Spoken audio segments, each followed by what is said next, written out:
Следующая моя история будет о том, что делать, когда становится действительно очень тяжело. Это история мужчины, который был солдатом в Бирме во время Второй мировой войны. Мы с ним были коллегами в течение 1 года, когда я работал учителем в школе. Он рассказывал мне эту историю, уже будучи в почтенном возрасте, собираясь на пенсию. Во время Второй мировой войны его мобилизовали в британскую армию и направили в Бирму, где шли бои с японцами. А ведь он не был военным, он был простым школьным учителем. В те дни мобилизовали всех. Он оказался в чужой стране, которую совсем не знал, должен был воевать, а он в этом совсем не разбирался. Там вокруг летали настоящие пули, так что ему было очень страшно. И он рассказывал мне, что в один из этих дней его страхи достигли своего апогея. Это произошло в джунглях во время патрулирования, где он находился вместе с небольшим британским отрядом. Один из вернувшихся из разведки доложил их капитану, что они столкнулись с огромной группировкой японских войск. Японцев было гораздо больше. Британцы оказались в окружении, из которого не надеялись выйти. Он был уверен, что скоро умрет. Война, вокруг враг, имеющий численное преимущество. Он думал, что скоро умрет. Если вы знакомы с теми, кто участвовал в боевых действиях, то они, вероятно, рассказывали, что на войне никогда не знаешь, кто станет героем, а кто трусом.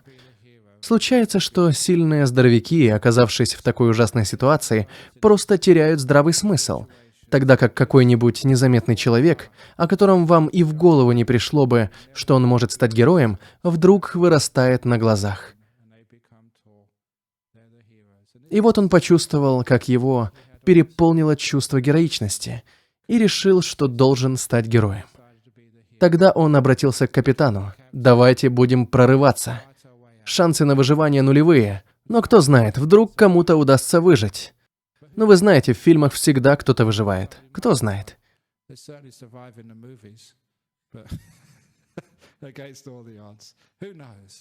И вообще, если уж суждено умереть, то давайте хотя бы прихватим нескольких врагов с собой. Это был бы героический поступок, поступок настоящих мужчин.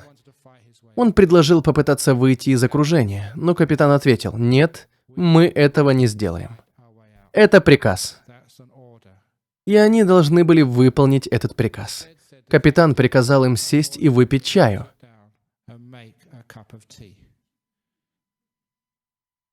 Не могу не добавить, что это, в конце концов, была британская армия.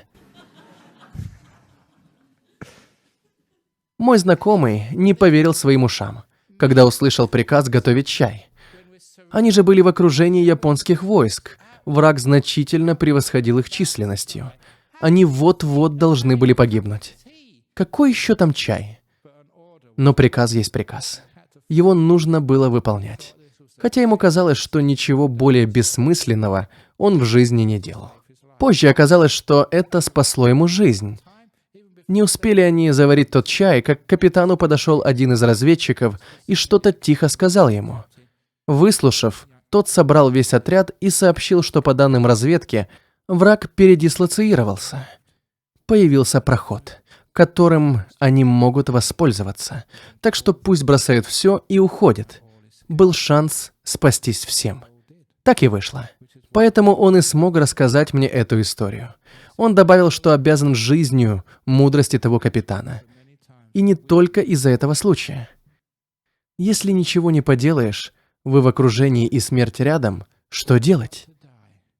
Сядьте и выпейте чаю. Если предпочитаете кофе, кофе тоже подойдет. Напиток, конечно, не имеет значения. Главное, получите удовольствие от того меда, который вы найдете в жизни, потому что все меняется. Вражеская армия не стоит на месте. Так что если на вашей стороне есть разведчик, то есть внимательность и осведомленность. Вы заметите появление пути к выходу, пути к бегству. Если вы подождете, вы найдете этот путь и сможете избежать опасности. Проблема подавляющего числа людей в том, что в затруднительной ситуации, когда они окружены врагами, когда смерть близко, они чувствуют себя растерянными, грустными, раздраженными или подавленными. Мы не умеем просто сесть и пить чай.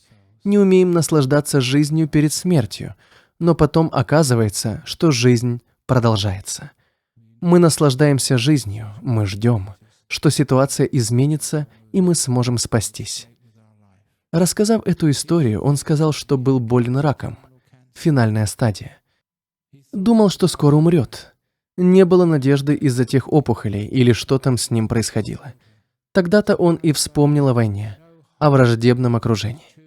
Он не сказал, какая разновидность болезни у него была. Что же он сделал? Успокоился и сел пить чай, ни о чем не волнуясь.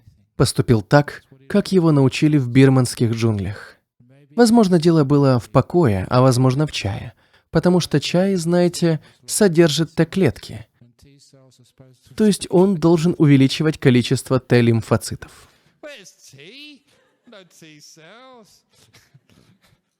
Ну ладно, я не врач и не медик.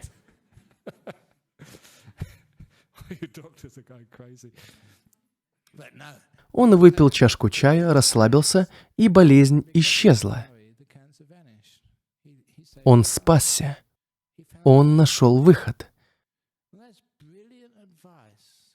Прекрасный совет для каждого, кто в беде, окруженный врагами, и не находит выхода, или случалось что-нибудь другое. Горе, умер кто-то близкий, вы не знаете, как жить дальше. Финансовые проблемы или вас покинул любимый человек, вас унизили, и вы не знаете, что делать.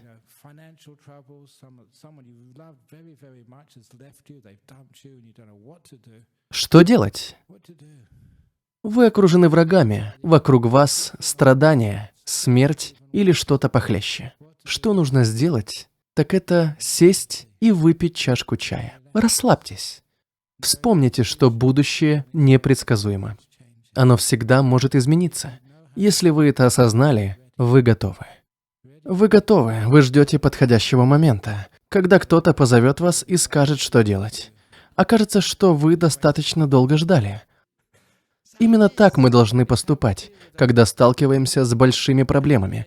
Именно это мы должны делать, когда мы готовы. Короче говоря, это значит, если ничего не поделаешь, ничего и не делайте. Отдохните, радуйтесь жизни. То есть найдите в ней тот мед, который всегда где-то рядом. Мы часто проходим мимо радостей жизни, не замечая их, потому что слишком волнуемся о будущем, о том, что должно произойти. Много ли у вас счастливых моментов в жизни?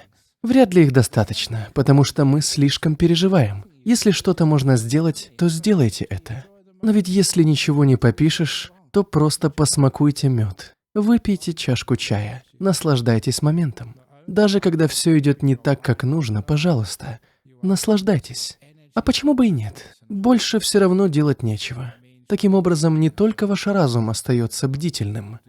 Вы наполняете себя энергией, радостью, надеждой, то есть готовитесь к действиям. Итак, если делать нечего, то не делайте ничего. Если же что-то можно сделать, приложите к этому максимум усилий. Даже если речь идет просто о детях-неслухах. Иногда их нужно отпустить. Иногда все, что вы можете сделать, это ждать их звонка. Ждать, пока они придут к вам со словами «Мама, мне нужна твоя помощь». Вот так и бывает в жизни. Часто мы ничего не можем сделать. Вы ждете. Вы ждете, пока появится возможность что-то сделать. Именно на этом этапе вы теряете силы. Вы опустошены, потому что вы настолько встревожены, настолько расстроены, что это может привести даже к эмоциональным расстройствам. Ну и кому это поможет? Поэтому вы и должны помнить ту прекрасную пословицу. Если делать нечего, то не делайте ничего. Если же что-то можно сделать, приложите к этому максимум усилий.